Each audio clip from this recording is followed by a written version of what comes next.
Assalamu алейкум, урматтуу достор, кандайсыздар, жакшысыздарбы? Учурда Камчыбек Ташиев кайрадан бийликке келип калышы мүмкүн экен деп коркуп арыз жазбай жүргөн бизнесмендер көп экен.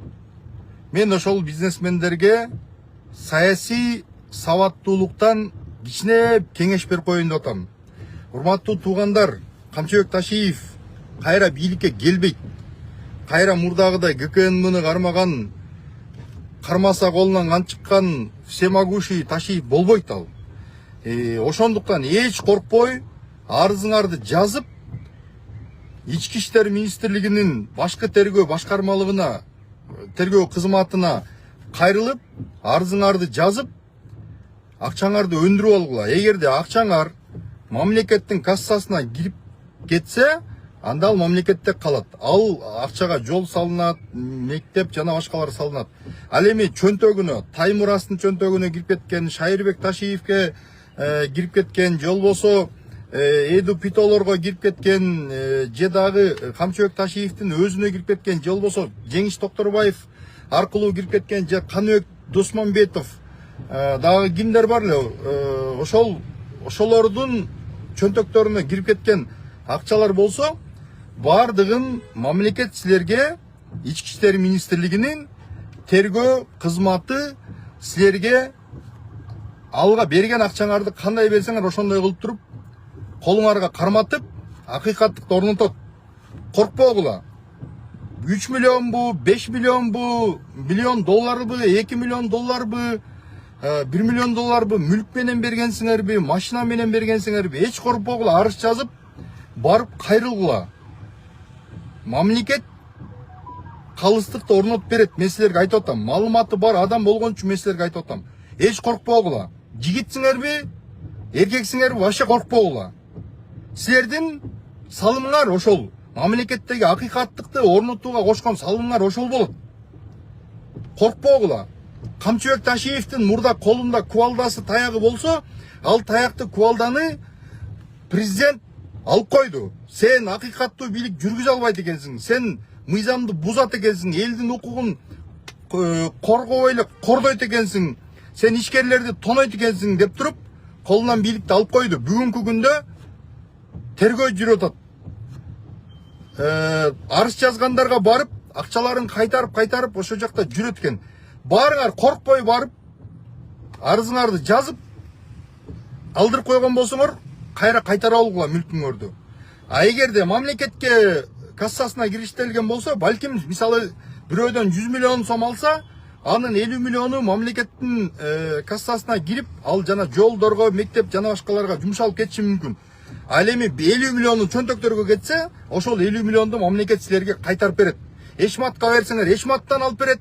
Ташматка берсеңер, Ташматтан алып берет. Таймурастка берсеңер, андан алып берет. Токторбаевка берсеңер, мындан алып берет. Шайырбекке берсеңер, андан алып берет. Кыскасы кайтарып берет. Булардын дагы мен билбеген жардамчылары, балан түкүндөрү көп экен. Ошолордун бардыгын териштирип, такташтырып, мыйзам чегинде акыйкатты калыбына келтиргенге салым кошкула. Коркпогула, туугандар. Бекмамат Осмонов айткандай, бул бир келген өмүрдө өдө кара өтүш керек. Тике кара өтүш керек. Өмүр бир келет, өлүм да бир келет. Эч качан коркпогула. Анан мындай нерсе бар да, жаратылыштын мыйзамы бар. Кудайдын мыйзамы бар. Ушундай ооматын качырып, ушундай ооматын надандыкка, касамкорлукка, каракчылыкка, элди тоногонго, адамдардын тагдырын сындырганга, талкалаганга, жумшаган адамга Кудай Таалам экинчи оомат бербейт. Силер ушуну туура түшүнгүлө. Урматтуу бизнесмендер, коркпогула. Коркпогула. Кудай силерди экинчи анчалык азапка салбайт. Бир жолу сыноого салды. Кайра ошол жаса берген мээнетиңерди актатып, кайра чөнтөгүңөргө кайтарып алгыла. Ал силердин мээнетиңер. 5 сомду кандай табыш кыйын экенин, 5 000 долларды, 10 000 долларды кандай табыш кандай кыйын экенин, кредит алып туруп аны төлөп бизнес кылыш кандай кыйын экенин мен жон терим менен сезген, колуман, башыман өткөргөн адам катары, бүгүнкү күндө иштеп аткан адам катары мен жакшы түшүнөм. Ошондуктан ал каракчылардан коркпогула. Камчыбек Кыдыршаевич, сиз каракчылык кылдыңыз, тонодуңуз, алдыңыз, урдадыңыз. Бүгүнкү күндө мен акмын, акыйкаттык калыбына келтирилет, ким күнөөлүү болсо жооп берет, мен апапакмын деп кайрылуу кылып атасыз. Мейли, эгерде акыйкатты калыбына келтиргиңиз келсе, сиз ак экениңизди далилдегиңиз келсе, анда ошол бейгүнөө азап тарткан адамдардын шоракысын, маңдай терин, шоракысын бардыгын кайтарып бериңиз. Сен анча дүйнөнү миллиарддап алып, 100 миллиондоп чөнтөгүңүзгө салып алып, эмне кыласыз аны? Ашык дөлөт баш жарат дейт. Эгерде бирөөдөн тартып алсаңыз, баш жарат ал. Кудай сизге буйрубайт. Ал Таймурасыңызга да буйрубайт, Темирланыңызга да буйрубайт, берки башкаларыңызга да буйрубайт. Шайырбегиңизге тим болу буйрубайт. Эгерде сиз мырза болсоңуз, жигит болсоңуз, эркек болсоңуз, анда ошолорго барып кечирим сурап туруп, акчаларын кайтарып берип коюңуз. Касамкорлук кылбаңыз.